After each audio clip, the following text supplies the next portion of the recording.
Assalamualaikum warahmatullahi wabarakatuh. Kami dari kelompok 5 akan mempraktekkan penggunaan strategi teknik reframing. Saya Nabila Azari sebagai konselor.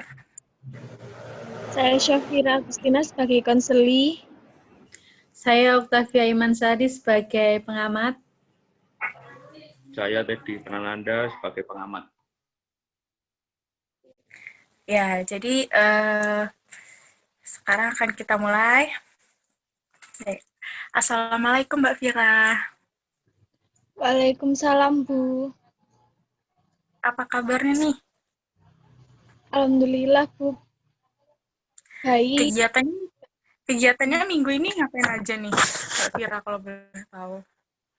Belakangan ini ya, saya kan mahasiswa semester 5, Bu. Jadi kayak ya ngerjain tugas, kuliahnya dari rumah, kayak gitu-gitu aja sih, Bu, kegiatannya. Gitu. Sehat-sehat aja kan, Mbak, ya? Iya, Alhamdulillah sehat tapi, Bu. Jadi kemarin Mbak Vira yang menghubungi Ibu, betul? Iya, Bu. Kemarin Mbak Vira bilang kalau orang tua Mbak Vira ini posesif. Iya, kayak iya, Bu, orang tua saya tuh kayak posesif, kayak ngekang gitu loh, Bu. Ya, jadi mungkin di sini Mbak Vira bisa ceritakan dulu secara detailnya emang posesifnya orang tua Mbak Vira ini seperti apa? Jadi gini, Bu, kan saya tuh sehari-hari di rumah itu nugas, terus habis itu belajar. Saya tuh kayak bosen gitu loh, Bu, di rumah terus, nugas terus. Saya tuh juga sekali-sekali pengen main. Nah, waktu itu tuh ada teman saya, Bu. Ada teman saya yang ngajakin main.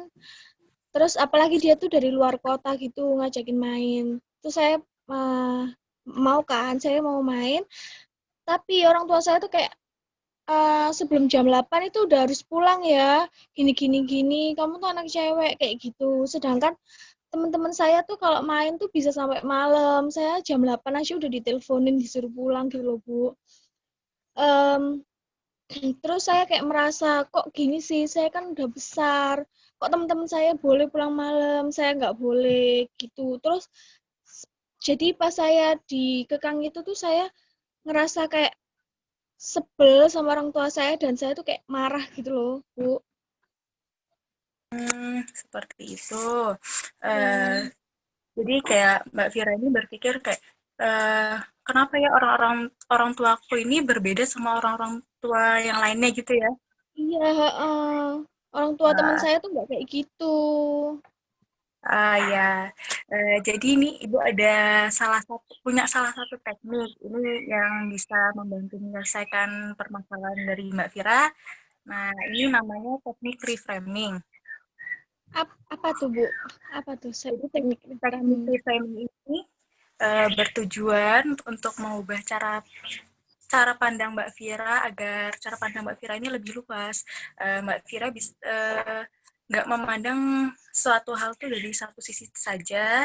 Nah, jadi di sini juga bertujuan agar mengubah pikiran irasional Mbak Vira menjadi lebih rasional ya, dari negatif ke positif gitu, Mbak. Oh, Ya. iya, Bu. Jadi mungkin di sini kita akan konseling selama 20 menit. Bersedia Mbak Vira? Oh iya, ya siap, Bu. Kita mulai aja ya Mbak Vira ya. Iya. Ya, jadi jadi di sini kita akan mengidentifikasi permasalahan dari Mbak Vira. Jadi kita akan menggunakan bermain peran ya ceritanya nih, bermain peran. Anggap saja kalau ibu ini adalah orang tua dari Mbak Vira ya. Iya, Bu. Nah, di sini misalnya nih ketika Mbak Vira lagi ngumpul-ngumpul nih, tiba-tiba udah jam 8, tapi Mbak Vira nggak lihat waktu nih. Kalau jam 8 itu ternyata harus pulang. Nah, tiba-tiba ibu ini nelpon. Dia bilang, Mbak Vira, ayo cepet pulang. Gitu ya. Udah jam 8 nih, udah malam. Nah, di situ apa yang ada di pikiran Mbak Vira? Yang ada di pikiran saya kayak, kenapa sih kok udah disuruh pulang gitu loh. Padahal kan ini masih jam 8, teman-teman saya aja belum disuruh pulang. Jadi saya di pikiran saya tuh kayak, iya orang tua saya tuh posesif banget, terlalu ngekang. Sehingga saya tuh merasa marah, merasa jengkel gitu, Bu. Ya. Pas saat Mbak Vira berpikiran seperti itu, gitu, rasanya hati Mbak Vira ini kayak gimana sih? Kalau boleh tahu. Kayak jengkel gitu, kayak marah, Bu. Kayak, mau nangis saya, Bu, kalau disuruh pulang. Iya. Jadi ya, tadi kan Mbak Vira ini berpikir kalau orang tua Mbak Vira ini cerewet, terlalu posesif, terlalu ngekang gitu ya, nggak berbeda kayak orang tua teman-teman Mbak Vira ya. Nah, Iya. jadi misalnya nih, kita bermain peran lagi, kalau misalnya Mbak Vira lagi di situasi lagi capek, lagi sumpah, terus kan Mbak Vira lihat SG teman-teman Mbak Vira nih lagi pada keluar, terus Mbak Vira minta izin. Nah, tapi ini tuh Mbak Vira minta izinnya udah sekitar jam 6-an gitu kan. Jadi kan untuk kumpul bareng teman-teman cuma sebentar kan, karena udah harus pulang jam 8. Nah, pas sudah sampai sana nih Mbak Vira, udah sampai sana. Nah, ibu Mbak Vira telepon lagi gitu. Telepon kayak tadi, bilang, Mbak Vira cepet pulang. Nah, di situ Mbak Vira akan mengatakan apa? Ya, saya tuh tetap pulang, Bu. Jam segitu tuh saya tetap pulang, tapi waktu di rumah saya tuh bakalan kayak marah, kayak ngambek, terus kayak marah, nggak mau disuruh-suruh. Jadi kayak saat di rumah tuh sebenarnya saya tuh ya ngerasa bersalah juga waktu saya marah ke orang tua. Tapi tuh bener-bener kayak nggak bisa ditahan gitu loh, Bu. Kayak jengkelnya tuh, marah gitu loh, Bu. Ya. Nah, jadi pas Mbak Vira marah ini, Mbak Vira gak ada merasa bersalah sama orang tua, kayak, kenapa ya kok saya tadi bentak-bentak orang tua saya kayak gitu pas Iya, ditelepon. iya, iya merasa bersalah, Bu. Tapi kayak merasa bersalahnya itu 30%, marahnya itu 70% gitu loh, Bu. Jadi kayak merasa Oh, bersalahnya ketutupi perasaan marah gitu. ya, seperti itu. Ya, jadi kita ini sebenarnya di sini tidak perlu mengubah pola pikir orang tua Mbak Vira sebenarnya ya. Yang harus kita rubah ini pola pikir Mbak Vira. Nah, Mbak Vira pada saat dalam situasi seperti itu, apa Mbak Vira nggak pernah berpikir nih, apa sih manfaatnya orang tua saya ini kok nyuruh saya pulang cepet-cepet, kayak pas lagi ngumpul sudah ditelepon, nggak kayak teman-teman lain yang bisa happy-happy sampai malam gitu. Iya, saya ya ya itu tadi Bu kayak sedikit adalah pikiran pikiran kayak gitu ya. Misalnya kayak ketika saya ditelepon jam 8, saya tuh berpikir em iyalah nggak apa-apa lah pulang jam 8 karena nanti jam 9 juga jalanannya udah sepi dan saya juga takut kalau jalanannya sepi. Tapi ya kembali lagi Bu, saya tuh lebih ke marahnya itu loh Bu. Jadi meskipun saya sudah berpikiran positif sedikit, itu tuh tetap tertutupi sama perasaan marah saya. Jadi ya itu Bu, saya adalah Seperti itu pikiran ya. positif. Nah, jadi sekarang Mbak Vira udah mengetahui kan apa manfaatnya dari orang tua Mbak Vira bersikap seperti itu.